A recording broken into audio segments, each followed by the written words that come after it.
Hey guys, welcome back.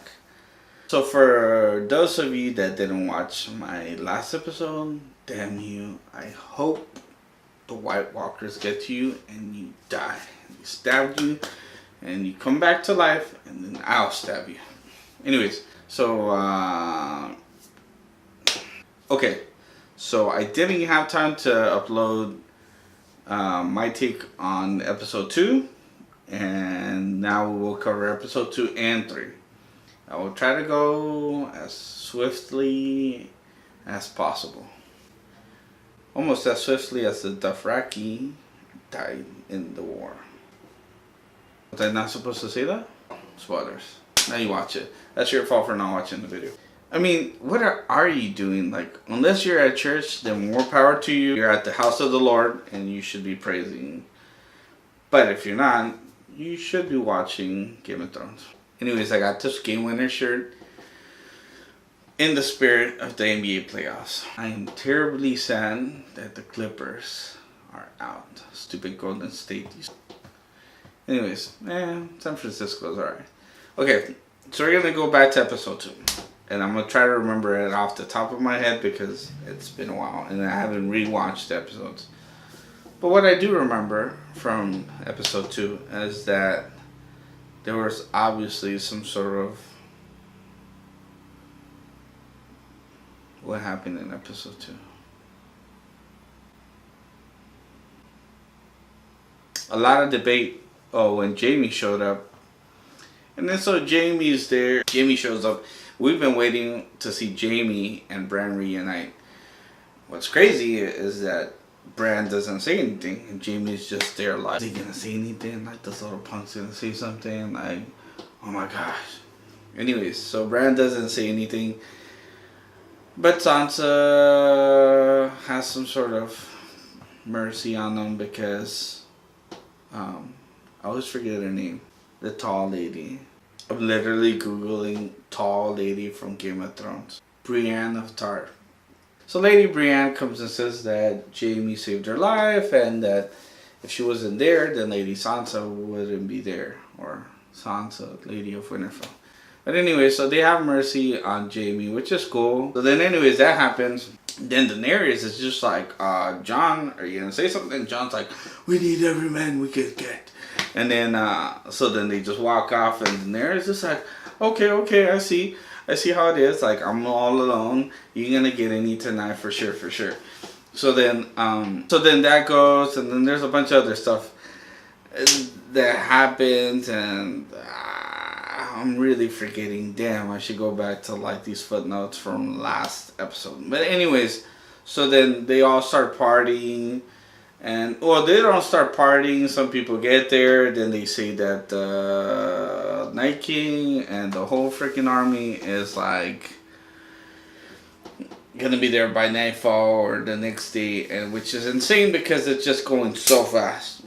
And then so, and for you guys that watched it, you guys already know what happened. But for you guys that don't or whatever, it's just crazy because, like, they're really cramming everything up. So, they show up and they're like, yeah, whatever, and then so everybody's kind of like in their own thing. They're all like talking about like just random stuff. Theon shows up, and Sansa and Theon are like bonding. Then Arya's with like the Ironsmith guy, which I always forget his name. Then they sleep together, and I was like, no, I don't want to watch this, please, no. When I think of Arya, I'm thinking of this little girl like this size, and then now she's a grown woman, and she can kill people, which, yeah, obviously, like, she deserves to, like, get laid before she dies, or everybody dies, everybody deserves to get laid. So, then there's like then they have like this whole meeting, and it's just a bunch of people, basically everybody that belongs to a house, and then they're all talking about like good times and like how they've all fought the Starks at some point. And then they start talking about like knights, and then Lady Brienne says that no, they say that she's not a knight, and then that she can't be a knight because she's a girl or a woman. And Sir Jamie, whatever, comes and he decides to knight her, which is just very intense scene because you just feel that you could see it in her expression that she just feels complete, or at least you would think so. I definitely feel complete. Like if my dream was to be a knight and they knight me, I'd be like, whoosh, I feel like freaking Link, and then I just want to get out there and kill all the bastards and all these freaking ice walkers. But it was a very emotional scene. I was tearing up. I'm pretty sure everybody that was watching, every girl and dude without fear of showing emotions was tearing up and crying, and I was sobbing over my ice cream. Oh, and then Jon Snow finally tells Daenerys that he is Aegon Targaryen, which makes him the rightful heir to the throne, the Iron Throne, and King of the Seven Kingdoms, I guess. But she doesn't take it too easily, and then just as that's happening, boom, they sound the horns, and then someone says that the White Walkers are within, I don't know, walking distance. So you can see them with binoculars. I don't know, did they have binoculars back then? So that happens episode 2. Episode 3 is crazy because it just goes right into it. They're right there. They start setting. By the time the episode begins, everybody's already out. They send everybody to the crib. They got like all the crap set up, like inside, outside. It's a whole plan. And so they just, I mean, it was just gruesome. I mean, the Dothraki just went in there, and just what you thought was gonna happen happened. They went there. They faded into the night. None of them came back except for the horses, which is crazy. And everybody starts dying. They come back. The Night King's watching. Bran just freaking goes into like Raven mode or whatever you want to call it. And everybody's like set up. They set up shop where they're supposed to be. But what's upsetting, and my friend was pointing that out to me, was just Jon and Daenerys. Like, what are they doing? Just like hanging out. It looks like freaking Aladdin. They're just like sailing through the clouds with those freaking dragons while like people are just clearly dying down there. But I guess that was supposed to happen. They were looking for the Night King. They find the Night King. Night King kind of like takes on both of them, and then they just couldn't handle it. They're like way up in the sky, which looked pretty cool. But then there's all kinds of crap's happening. People are dying back there.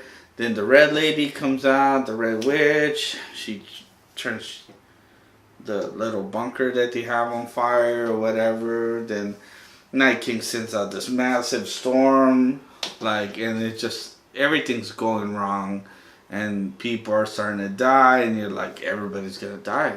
Everybody is bound to die. And just when it just can't get worse, Jon Snow is cornered her up, the Ice Dragon's on them. Everybody's dying. They're all cornered up. They're like in their last minutes, and you're like, oh, yep, there goes the season. Everybody's gonna die. Maybe just, I don't know, Daenerys and Sansa and whatever, Tyrion are gonna survive because they're hiding down in the crypt, and then you don't even know if they're gonna survive because then like zombies or the dead people that died because of the White Walkers come back to life and they start eating people in the crypt. So no one's safe. Everybody's dying. And then the Red Lady comes and gives Arya a pep talk about what she has to do. And then Arya goes into like stealth mode. She just jumps out the window and you don't see her for the rest of the episode. And then freaking Theon is protecting Bran in the little tree garden or whatever. It's a bunch of White Walkers. They surround them. Everybody starts killing them. Arrow. Last dude is Theon. He like kills like 30 of those dudes. And then he's standing there. And then a whole stack of them come back. And they're just there. And then who do you know shows up? The Night King. The Night King and his dudes. And then he comes and Theon. And it's like slow music. Dramatic music. And it's just like, oh no. There goes Theon, and sure as crap, there goes Theon. Boom, dies. And the Night King's just like watching them like that creepy Patrick, like GIF, whatever. So the Night King walks up to Bran. He's about to freaking chop his head off, and you're like, damn it, this is where it ends. The Night King's gonna take over. Winterfell's done. And out of nowhere, see this little breeze pass by, and then who comes jumping through the air to stab the Night King? Arya. And she's just like, ah! She looks like freaking Chucky, just going into town. But she doesn't do that. She tries to go for the stab, and the Night King turns around, chokes her, and then he grabs her hand like this, and then you're like, oh no! Just when you thought she was gonna stab him. And what do you know? Arya just pulls the crazy, sick, like, okay, let me try that again. She's like, oh no! And she stabs him, and you're like, it's like when Mexico makes a goal, like against Germany in the World Cup last year. Last year. That's the feeling that I got. It was like nothing mattered. Like, I'm sure people all over the world that were watching it were going berserk. I mean, it was bananas. I didn't think that Arya was going to do it. Although ESPN did call that one. He said that Arya was going to kill the Night King. But now the question is, Daenerys is still alive. She almost died, and I was just like, well, that would kind of solve the problem with Jon and Daenerys and who's going to really rule.